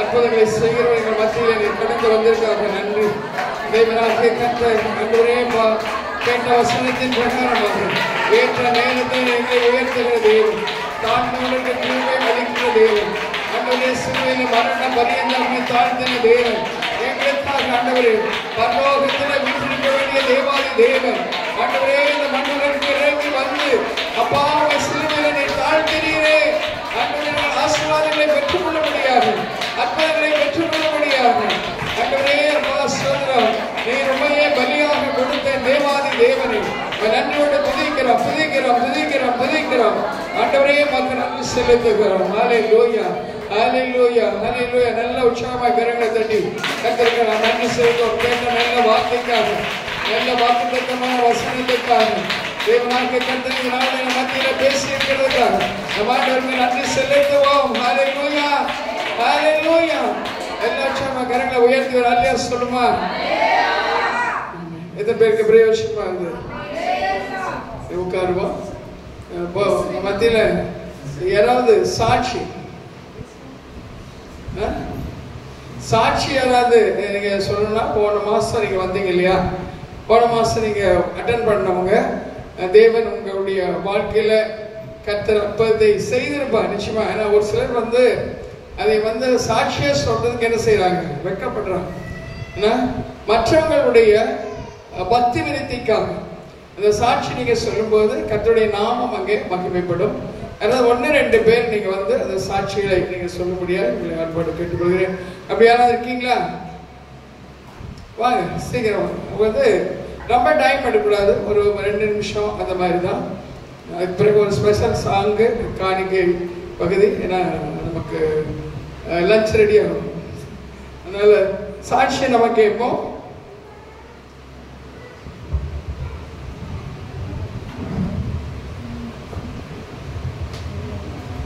கர்த்தருடைய பரிசுத்த நாமத்துக்கு ஸ்தோத்திரம் உண்டாவதாக. போன மாதம் வந்து இதே மாதிரி மீட்டிங் நடந்தது, அப்போ வந்திருந்தேன். அப்போ வந்து சபையில் எனக்கு ஒரு அற்புதம் நடக்கணும்னு ஒரு வாரம் வரும்போது நான் எதிர்பார்த்து வருவேன். எனக்கு வந்து பெரிய அற்புதம்னா என் குடும்பமாக ரட்சிக்கப்படணும். ஆனால் அந்த வாரம் ஜெபம் பண்ணிட்டு போயாச்சு. வீட்டுக்கு போனதுக்கப்புறம் ஏற்கனவே அந்த பிரச்சனை இருந்துகிட்டே இருந்தது. ரொம்ப பெருசுலாம் இல்லை, ஆனால் நினைக்கும் போது அது பெருசாக இருக்குது. கேட்குறவங்களுக்கு எப்படி இருக்குமோ எனக்கு தெரியல. ஆண்டவர் அந்த சாட்சி உங்களுக்கு புரியும்படியாக நான் சொல்லணும். எங்கள் வீட்டில் வந்து சமைக்கும் போது ஒரு சின்ன மிஸ்டேக் இருந்திருக்கு. 3 நாள் 5 நாள் ஒரு 7-8 நாள் இருக்கும். 3 மாசமா அந்த பிரச்சனை நடந்துகிட்டே இருக்கு. என் பையன் சாப்பிட்டு எங்களுக்கெல்லாம் சாப்பிடும்போது ஒன்றும் தெரியல. அவன் சாப்பிடும்போது ஒரு இரும்பு கம்பி, இரும்பு தூள் அந்த மாதிரி எடுத்து வச்சிருப்பான். அவன் பொண்ணு ஒரு பேப்பர்ல மடிச்சு காட்டுவான். காட்டிட்டு கல் மண்ணெல்லாம் போட்டு சமைச்சு என்னை சாவடிக்கலான்னு பிளான் பண்ணிட்டீங்க போல அப்படின்னு சொல்லுவான். சொல்லிட்டு கமெண்ட் போயிடுவான். நான் யோசிப்பேன், ஏன் இவனுக்கு மட்டுமே அப்படி இருக்குது? எல்லாரும் ஃபோன் பண்ணி கேட்பேன் எங்க வீட்டுல, அப்படிலாம் இல்லையே அப்படின்வாங்க. ஆனா போன மாசம் இதே மாதிரி ப்ரேயர் முடிச்சுட்டு நான் போன உடனே ஒரு பெரிய கம்பி, அது வந்து நாக்கில் பட்டுறதுனா உண்மையிலே நாக்கு கீறிட்டு இருக்கும். அதை பார்த்தோன்னே எனக்கு ரொம்ப பயமாயிடுச்சு. ஏன்னா எங்க வீட்டுல 2 சின்ன பிள்ளைங்க சாப்பிட்றாங்க. அந்த பிள்ளைங்க வயிற்றுக்குள்ள போயிருந்தா என்ன இருக்கும் ஆண்டவரே? நான் தானப்பா சமைக்கிறேன் அப்படின்னு சமைக்கும் போது நான் ஜெபம் பண்ணி தான் அரிசியெல்லாம் போடுவேன். அப்பத்தையும் தண்ணீரையும் ஆசீர்வதிப்பேன். உன் வியாதியை உன்னை விட்டு விளக்குவேன்னு சொன்னீங்களே, ஆனா நான் என்னுடைய சமையல்ல இருந்து இப்படி போயிருக்கு. அப்ப ஜூப்ளின் பாஸ்டருக்கு வந்து ஒரு நாள் சாம்பார் வச்சு கொடுத்துருந்தேன். அதை நினைச்சு ரொம்ப எனக்கு கண்ணில் கண்ணியே வந்துச்சு. ஏன்னா நான் சமைச்சு கொடுத்தேன், அந்த பாவத்துக்கு நான் ஊழியக்காரருக்கு சமைச்சு கொடுத்தேன். ஒருவேளை அவருக்கு அந்த மாதிரி இப்போ என்னைக்காவது ப்ராப்ளம் வந்துட்டு ஆண்டவரே என்னை தண்டிச்சிருவீங்களோ அப்படிலாம் நான் பயந்து அழுதுட்டேன். இதை வெளிப்படுத்தி ஆகணும். இது எதனால ஒரு சாம்பார் வைக்கும் போது மட்டும்தான், மற்ற குழம்புலாம் கிடையாது. அப்ப நான் எல்லாத்தையும் அரிசியை கொட்டி செக் பண்ணேன். எனக்கு இருக்கிற பலவீனத்துல எல்லாத்தையுமே செக் பண்ணி பார்த்துட்டேன். மாவுல செக் பண்ணேன். என் பையன் ஃபேன் கீன் எல்லாமே கரண்டி ஒரு கடையை மாத்திட்டான். தூக்கி போட்டுட்டு போயிட்டு இப்போ அந்த ஓரத்துல உடஞ்சிருக்கு. ஒருவேளை இதுல இருந்து பிசிறு விழுந்திருக்குமோ அப்படின்னு சொல்லி எல்லாமே போய் கடையில புதுசா வாங்கிட்டு வந்தோம் கடாயெல்லாம். அப்ப நான் சொன்ன ஊழியக்காரங்க சமைச்சு கொடுத்தேன், அதுல போயிருக்குமா தெரியலையே அப்படின்னு சொல்லி. அப்ப பார்த்தா அந்த சாம்பார் அப்படி அதுல போடல, வெறுமனே சாம்பார் வச்சு ஞாபகம் வந்தது. அப்ப நான் அதுல இருந்து தப்பிச்சிட்டேன்ப்பா. ஆனா பிள்ளைங்களுக்கு ஏதாவது ஆயிடுமா? கடைசியில எல்லாத்தையுமே செக் பண்ணி அன்னைக்கு சாயந்தரம் 9 மணிக்கு நைட்டு உட்காந்து மசாலா தூளை வந்து நான் ஜடிச்சு பார்த்தேன். சாம்பார் பொடி வந்து தனியா அரைச்சு வச்சிருப்பேன் வீட்லயே.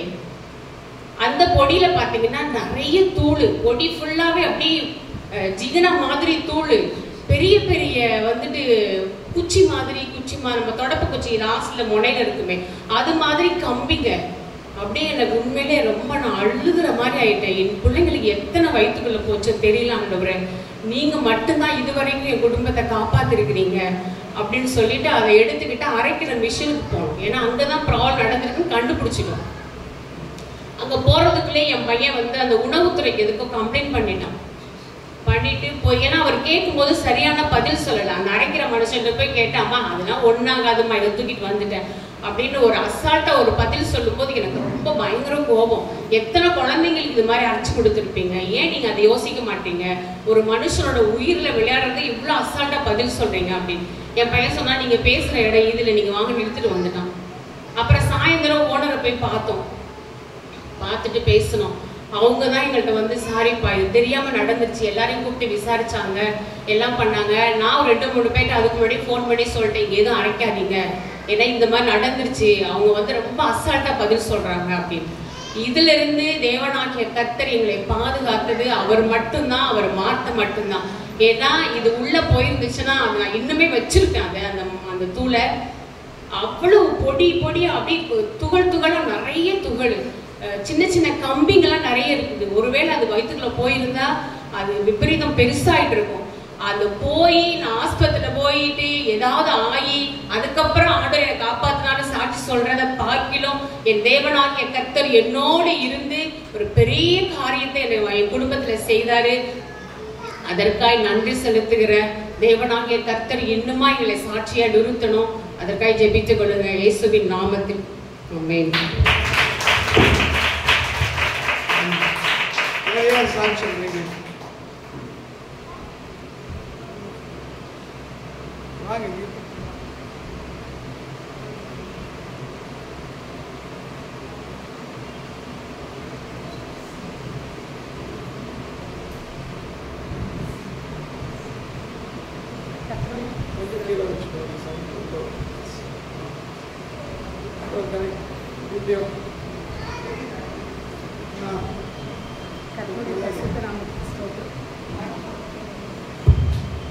கர்த்தருடைய பரிசுத்த நாமத்துக்கு ஸ்தோத்திரம். கர்த்தருக்கு மகிமை உண்டாவதாக.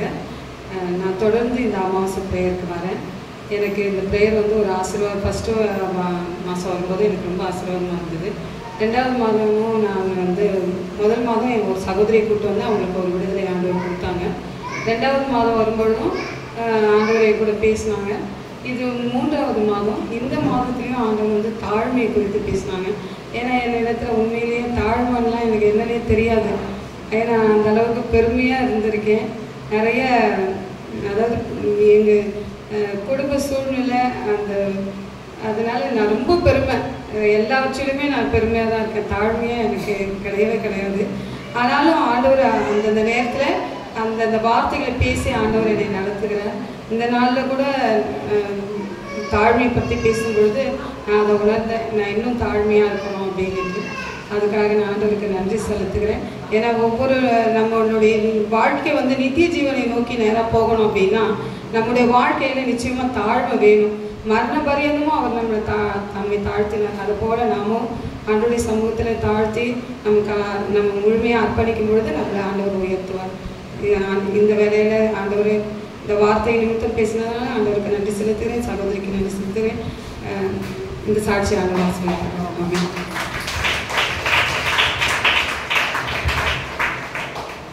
நிறைய இருக்கீங்களா?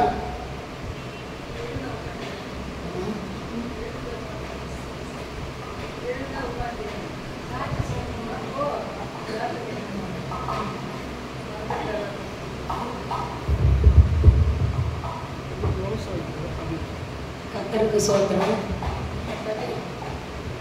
எனக்கு கேன்சர் வியாதின்னு உங்களுக்கு எல்லாருக்கும் தெரியும். நான் போன மாதம் தான் வந்துக்கிறேன்.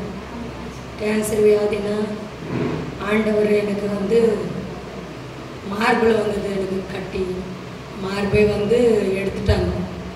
எடுத்து 1 வருஷம் பொறுத்து எலும்புலாம் பரவிச்சு 4வது ஸ்டேஜ், உன்னை காப்பாற்ற முடியாதுமா, அவ்வளோதான் உனக்கு, அவ்வளோதான், கொஞ்ச நாள் தான் இருப்பேன்னு சொல்லிட்டாங்க. கணவரும் என் தம்பி நானும் எல்லாம் நின்று எனக்கு ஆனால் ஆண்டவருக்குள்ளே அப்போ தான் வந்தேன். வந்த உடனே நம்மளுக்கு இதேமாரி ஆயிடுச்சேன்னு எனக்கு ரொம்ப கவலை. ஏசப்பா என்னை கை விட்டுட்டீங்களே ஏசப்பா அப்படின்னு அழுகுறேன். என் கணவராண்டி பிடிச்சி அழுகுறேன். அங்கே 2 பேர் ரட்சிக்கப்பட்டவங்க சொன்னாங்க. ஏம்மா அழுகுறேன்னு கேட்டாங்க. மாரி எனக்கு காப்பாற்ற முடியாதுன்னு சொல்லிட்டாங்க டாக்டரு. எனக்கு அவ்வளோதான், உயிர் கொஞ்ச நாள் தான் இருக்கும் அப்படின்னு சொல்லிட்டாங்க அப்படின்னு. ஏம்மா நீ ஆண்டவர் இப்போ தான் நீ தேடிக்கிற, இன்னும் போ நீ நல்லா இருப்ப, ஆண்டவர் உன்னை கைவிட மாட்டார், நீ அழுவாத அப்படின்னு சொன்னாங்க. அந்த இடத்துல ஏசப்பா என்ன கூட பேசினார் அப்படின்னு அழுவத்தை நிறுத்திட்டேன். நான் நிறுத்திட்டு சரி ஆண்டவர் ஏசப்பா நீ தான் தூணும் அப்படின்னு சொல்லிட்டு ட்ரீட்மெண்ட்டுக்கு ஒத்துக்குமா நீங்கள் அப்படின்னா. நீங்கள் தான் காப்பாற்ற முடியாதுன்னு சொல்லிட்டீங்களே, நான் ஏன் ட்ரீட்மெண்ட்டுக்கு ஒத்துக்கணும் அப்படின்னு கேட்டேன். இல்லைம்மா ஆண்டவர் மேலே பாரத்தை போட்டு ஒத்துக்குமாடினாங்க. ஒத்துக்கினேன். ஊசி போட்டாலும் மாத்திரை கொடுத்தாலும் கீவர் ஆகாதுன்னு சொன்னாங்க. ஆண்டவர் கீவர் வச்சார். அந்த மாத்திரை ஊசி ஆண்டவர் எனக்கு பூர்ண சுகமாக எனக்கு கொடுத்துக்கிறாரு. நடக்க முடியாது. எலும்பு கேன்சர்னா உங்களுக்கு தெரியும். ஒரு அடி எடுத்து வச்சாலும் எடுத்து அடிக்க முடியாது.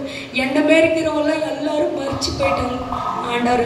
ஆனால் ஆண்டவர் எனக்கு ஜீவனத்தை கொடுத்து பிள்ளைங்களுக்கு தாயாக கொடுத்து அநேக பிள்ளைங்களுக்கு ஜெபிக்க சொல்லி, என்ன மாரி கேன்சர் வியாதியில் இருக்கிறவங்களுக்கு எல்லாருக்கும் ஜெபிக்க சொல்லி எனக்கு ஜீவனத்தை கொடுத்து ஆயுசு நாட்களை பெருகி கொடுத்துக்கிறாரு.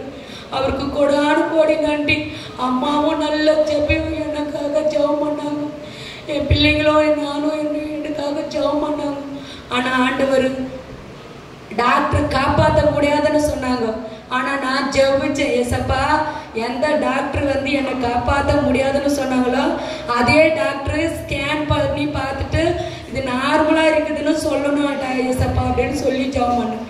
போயிட்டு போன வாரத்துக்கு பின்மாரும் ஸ்கேன் பண்ணோமா அப்படின்னாங்க. ஏசப்பா நான் அப்பயே எனக்கு சந்தோஷம் வந்துச்சு. ஸ்கேனு 3 ஸ்கேன் பண்ணாங்க. 3 ஸ்கேன்லையும் பரவிக்குதுன்னு சொன்னாங்க, நார்மலாகுதுன்னு சொன்னாங்க. ஆண்டவருக்கு மகிமை. ஆனால் ஆண்டவர் எனக்கு ஒரு வசனத்தை கொடுத்தாரு. எனக்கு ரொம்ப தேர்ச்சிச்சு. வீடு கட்டின கல், தள்ளப்பட்ட கல், அதை மூளைக்கல் தலைகால ஆயிட்டு அந்த கல்லை ஆச்சரியமா நான் வைப்பேன் அப்படின்னு சொன்னார். அந்த வசனம் எனக்கு ரொம்ப தேர்ச்சிச்சு. அதையே சொல்லி நான் ஜெபம் பண்ண போனேன். ஏசப்பா நீங்க இப்படி சொல்லிக்கிறீங்க, என்னை நீ சாச்சா நிறுத்துவீங்கன்னு நான் விசுவாசிக்கிறேன் ஏசப்பா. ஆனா என்னை சாச்சா நிறுத்திட்டாரு. அங்க உள்ள போனோன்னு டாக்டர் சொன்னோன்னு எனக்கு ரொம்ப சந்தோஷம். எந்த டாக்டர் காப்பாற்ற முடியாதுன்னு சொன்னாங்களோ, ஸ்கேன்லாம் பண்ண முடியாது அவ்வளோதாமான்னு சொன்னாங்களோ, அதே டாக்டர் ஸ்கேன் பண்ணிட்டு ஒண்ணுமே இல்லை நார்மலா இருக்குதுமான்னு அவருக்கு கொடான கோடி நன்றி. எங்க குடும்பமா நாங்க சாட்சி சொல்லணும், பொருத்தல் பண்ணிக்கணும். அது நாளைக்கு சொல்லலான்னு எங்களுக்கு ஒரு இது. என் குடும்பமா, என் பிள்ளைங்க, கணவர், நாங்கள் எல்லாம் குடும்பமா நாங்கள் சாட்சி சொல்லணும், பொருத்தல் பண்ணி வச்சுக்கிறோம்.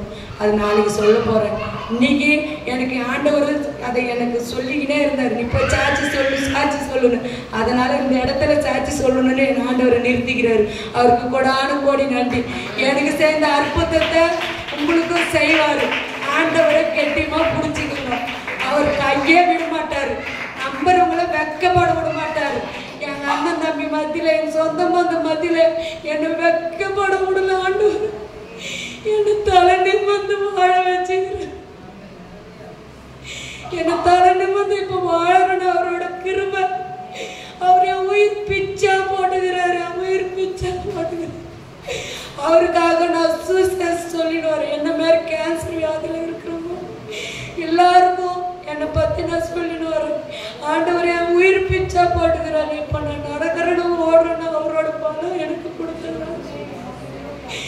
அதனால நான் உங்களுக்கும் சொல்றேன், ஆண்டவரை யாரும் வியாதிப்பட்டு இருக்கிறீங்களோ ஒரு நாள் நீங்க வெக்கப்பட மாட்டீங்க. ஆண்டவர் உன்னை கையா விட மாட்டார், காப்பாத்துவார். அவரு கண்டிப்பா முடிச்சுங்க. எங்க பாஸ்டர் அம்மா சொன்னாங்க, நான் ரொம்ப பயந்தேன். அதட்டி சொன்னாங்க, என்னை திட்டுவாங்க பயங்கரமா. ஏன் நீ பயப்படுற? நீ பயப்படாத. நீ பயந்தாதான் சாத்தான் உன்னை இது பண்ணிடுவான், பிசாசு உன்னை இது பண்ணிடுவான். பயப்படாத, தைரியமா இரு அப்படின்னு சொன்னாங்க. அம்மா சொன்ன மாதிரி நான் தைரியமா இருந்தேன். ஆண்டவர் என்னை டாக்டர் காப்பாற்ற முடியாதுன்னு சொன்ன கூட அந்த சூழ்நிலை என்ன ஏசப்பா தைரியத்தை கொடுத்தாரு. பாஸ்டர் மூலமா எனக்கு தைரியத்தை கொடுத்தாரு. அவர் கோடானு கோடி நன்றி. உங்களுக்கு அற்புத அதிசயம் செய்வார், அதை நான் விசுவாசிக்கிறேன். நீங்களும் அதை விசுவாசிக்கிறேன், நம்பணும் அவரு. அப்பா ஏசப்பா நமக்கு கோடானு கோடி நன்றி ஏசப்பா. இந்த இடத்துல நான் என்ன சாட்சியாக சொன்னதுக்கு அண்டவரை வைத்ததுக்கு கோடானு கோடி நன்றி நன்றி ஏசப்பா. என் வாழ்நாள் ஜீவமுள்ள உமக்கு நன்றி சொல்லுவோம் சாமி ஏசப்பா. எங்க பாஸ்டமாக்கு நன்றி சோதரம் எல்லியா. சாட்சி சொல்லுங்க. கர்த்தர் எப்படிப்பட்ட டாக்டராலேயே முடியல அப்படின்னு சொன்ன கண்டிஷன்ல ஆண்டவர் என்ன செஞ்சிருக்காரு, விடுதலை கொடுத்திருக்காரு. ரொம்ப க்ளோஸ் வைக்கிறது. அவருடைய பரிசுத்த நமக்கு சோத்திரம். இப்போ எங்கள் சபையில் பார்த்தீங்கன்னா சனிக்கிழமை காத்திருப்பு ஜெபம் வைப்பாங்க. அது எப்படின்னா ஒரு 2-3 மாதம் நான் வரவே இல்லை. ஆனால் ஃபஸ்ட்டு ஒரு மாதம் நான் வந்து அந்த காத்திருப்பு ஜெபத்தில் இருக்கும்போது இந்த கையை தூக்கி அல்லையா கூட சொல்ல முடியாது, ரொம்ப வலிக்கும். அப்போ ஏசப்பா ரொம்ப துதிக்காத கை எனக்கு வானாப்பா, நான் மாதம் மாதம் இந்த காத்திருப்பு ஜெபத்துக்கு நான் கண்டிப்பாக வருவேன் அப்படின்னு சொல்லிட்டு ஒரு பொறுத்துனையோட தூக்கமுள்ள ஆனாலும் தூக்கி தூக்கி நான் பாட்டு பாடும்போதெல்லாம் ஜெபம் பண்ணிக்கிட்டே இருந்தேன். தேவன் பார்த்தீங்கன்னா அந்த வலியை அடுத்த மாதம் நான் வரும்போது சுத்தமாக இல்லை, அப்படியே தூக்கி நல்ல ஆர்டர் செஞ்சார். கர்த்தருக்கு கோடான கோடி சோத்திரம். அது மாத்திரம் இல்லை, எங்கள் அம்மா போன வாரம் சபைக்கு வந்தாங்க. எங்கள் அம்மாவுக்கு 2 கிட்னியும் ஃபெயிலியர் ஆயிடுச்சு, ஹார்ட்டு ப்ராப்ளம், நடக்க முடியாது, உட்கார முடியாது, படுத்துக்க முடியாது. ஒரு 3 மாதத்துக்கு முன்னாடி கூட டாக்டர்கிட்ட கூப்பிட்டு போகும்போது சொன்னாங்க, பாருங்கள் நீங்கள் வீட்லேயே வச்சு பாருங்கள், இங்கெல்லாம் பார்க்க முடியாது உங்களுக்கு அப்படி சொல்லி அனுப்பிச்சிட்டாங்க. அப்புறம் நாங்கள் வீட்டுக்கு கூப்பிட்டு வந்துட்டோம். கூப்பிட்டு வந்துட்டு ஜபந்தான் பண்ணிக்கிட்டு இருந்தோம். என் தேவன் பாருங்கள், எங்கள் அம்மா நடந்து சபைக்கு வந்தாங்க இந்த வாரம். தேவனுக்கு கொடான கொடி சோத்திரம். இதுவரை ஜீவனை கொடுத்துருக்காரு, அதுக்காக நன்றி. எங்கள் தேவையெல்லாம் சந்திக்கிற அதுக்காக கொடான கொடி நன்றி.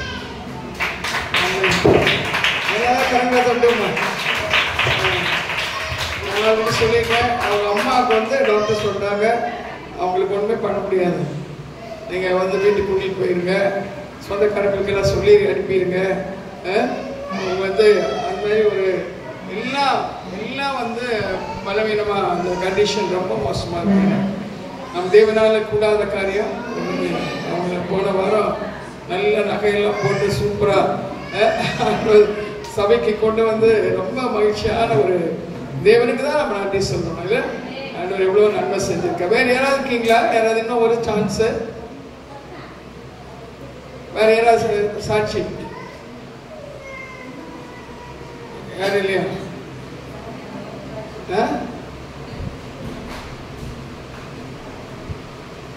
சாட்சி இல்லை. சரி, ஒரு பாடலை பாடும்போது கர்த்தருக்கு என்று நம்ம காணிக்க கொடுக்கலாம். நம்ம யாரும் வந்து ஒரு பாட்டு பாடுங்களேன், நானே பண்ணுவோம். வா,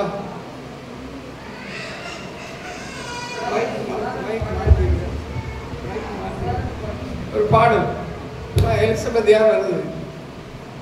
யார் பாடுறா? வா, பின்னாடி காணிக்க பேக் எடுத்துக்கோ.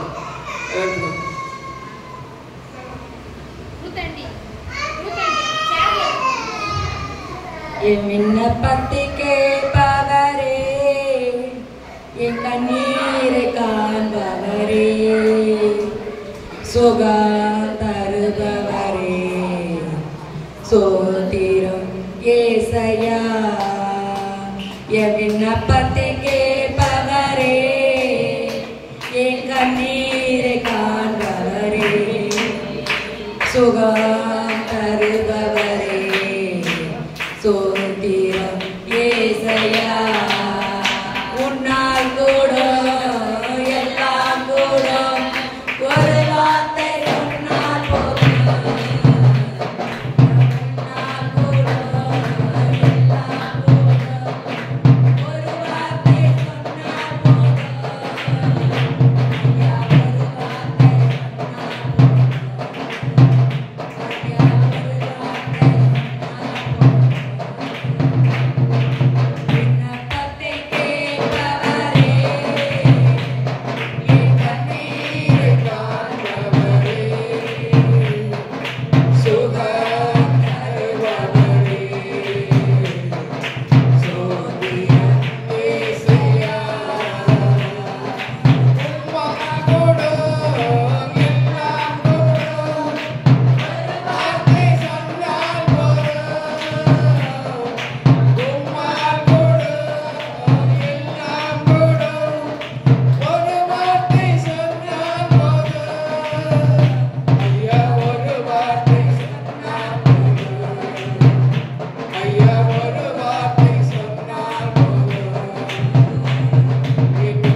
முடியும். ಆಮೇಲೆ எழுந்து நின்று நாம் செபிக்கலாமா?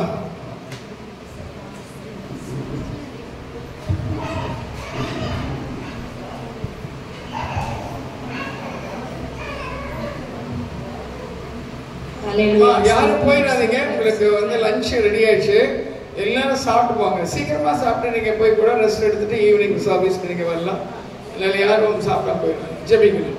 ஹல்லேலூயா. ஸ்தோத்திரம் ஸ்தோத்திரம் ஸ்தோத்திரம். எல்லா கண்களை மூடி நம்ம தேவனுக்கு நேராய் ஒப்பு கொடுத்து ஹல்லேலூயா சொன்ன வார்த்தைகள் ஒவ்வொன்றையும் அவர் சிலுவையில மரண பரிந்து நம்மை தம்மை தாழ்த்தினார். அது போல இன்றைக்கு இந்த வார்த்தைகளின்படியாக செய்து கொடுத்த ஊழியக்காரம்மா மூலமாய் தேவன் இன்றைக்கு இடைப்பட்டதற்காக எந்தெந்த விஷயங்களை நம்மை தாழ்த்தணுமோ, எந்தெந்த காரியங்களிலே கொடுத்த காரியங்களிலே பிள்ளைகளுடைய வாழ்க்கையில நம்முடைய வாழ்க்கையில ஊழியங்களில் இன்னும் அதிகமாக எங்களை ஆண்டவரே நாங்கள் ஒப்பு கொடுக்கிறோம் என்று சொல்லி கொஞ்ச நேரம் நம்ம ஒப்பு கொடுக்கலாம். காலையிலே வாயிலுக்கு உள்ளத்தின் ஆழத்திலிருந்து நம்மை தாழ்த்தலாம். காலையிலே ஆண்டவரே தாவீது தாழ்த்தினார். ஆண்டவரே நான் பூரணத்தில் உருவானேன், என் தாய் என்னை பாவத்தில் கர்ப்பம் தரித்தார் என்று சொல்லி அது வரைக்கும் தன் பிறப்பு வரைக்கும் தன்னை தாழ்த்தினது போல இன்றைக்கு கொஞ்ச நேரம் நம்ம தாழ்த்தலாம். ஹல்லேலூயா.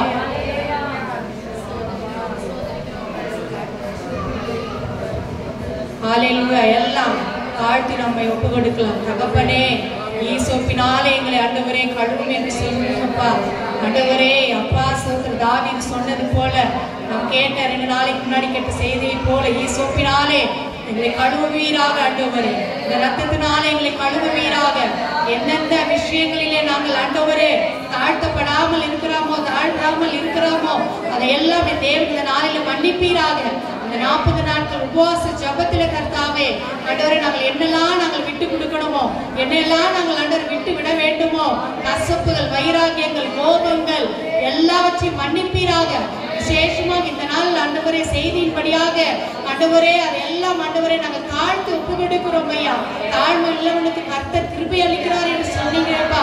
பெருமை உள்ளவனுக்கு எதிர்த்து நிற்கிறீங்களே தகப்பனே, இந்த நாளில் எங்களை தாழ்த்து ஒப்பு கொடுக்கிறோம். ஆவியானவரே எங்களை அப்பா இந்த நாள் ஆசீர்வாதத்தை இந்த வார்த்தைகளை நாங்கள் சுதந்திரித்துக் கொள்ள எங்களை கிருபை பாராட்டுவீராக. நாங்கள் ஏதோ கேட்டோம் ஆண்டவரே, ஏதோ சென்றோம் இல்லாதபடிக்கு ஆண்டவரே இந்த வார்த்தைகள் ஒவ்வொன்றும் எங்களை ஆண்டவரே இன்றைக்கு தேற்றி அநேக சாட்சிகளை நாங்கள் கேட்டோம் ஐயா.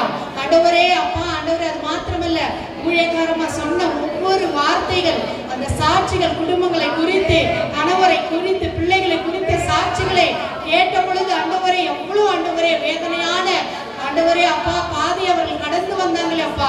அது போலதான்ப்பா நாங்களும் இன்றைக்கு ஆண்டவர் ஒவ்வொருவரும் எங்கள் பாதைகளை கடந்து வந்து கொண்டிருக்கிறோம். ஆனாலும் நாங்கள் சில காரியங்கள் விட்டு கொடுக்காதபடிக்கு இருப்பதானால் எங்களை மன்னிங்க ஆண்டவரே. மனதுருகி கரம் நீட்டி அதிசயம் செய்பவரே, மனதுருகி கரம் நீட்டி அதிசயம் செய்பவரே, ஐயா அதிசயம் செய்பவரே, ஐயா அதிசயம் செய்பவரே.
நில்லுங்க, நம்ம முடிக்க போறோம்.